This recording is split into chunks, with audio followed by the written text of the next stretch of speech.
मराठा आरक्षणाच्या जीआरवरून सुरू झालेल्या मराठा ओबीसी नेत्यांमधला संघर्ष आता शिगेला पोहोचलाय। दोन्ही बाजूंनी आरोप प्रत्यारोपांच्या फैरी सुरूच आहेत। त्यातच वडेट्टीवार यांनी आता मनोज जरांगे यांच्यावर हल्लाबोल केलाय। ओबीसींसाठी लढताना जीव गेला तरी चालेल असं वडेट्टीवार म्हटलंय। जीव घेणारा कोण हे चिठ्ठी लिहून ठेवणार असं वडेट्टीवारांनी म्हटलंय। आमचा जीव गेल्यावर जरांगेंना फाशीवर चढवा असं देखील ते म्हणतात। दरम्यान भुजबळांचं ऐकून स्वतःला संपवू नका असं जरांगे पाटलांनी म्हटलं। काय करेल तो मारूनच टाकेल ना, मारून जरांगे टाकेल ना।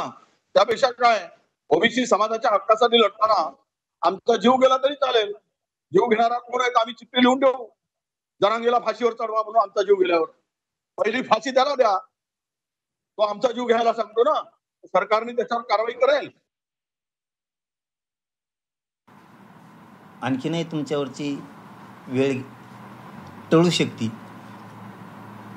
मराठ्यांच्या हक्काच्या आरक्षणाला विरोध करायचा छगन भुजबळचं ऐकून बंद करा। तुम्ही जे षडयंत्र रचताय 60-70 जण सरकारच्या विरोधात आणि मराठ्यांच्या विरोधात, तेही तुम्ही बंद करा। तुमची उभी हयात जरी गेली तरी एकही मराठ्यांचा पक्षातला कोणताच नेता तुम्हाला संपू शकत नाही आणि तुम्ही आमचं आरक्षण त्याला काही करू पण शकत नाहीत, हेही जाहीर सांगतो। माझी तुम्हाला पुन्हा एकदा विनंती आहे की छगन भुजबळचं ऐकून तुम्ही काँग्रेस पक्ष संपवू नका, तुम्हालाही संपवून घेऊ नका।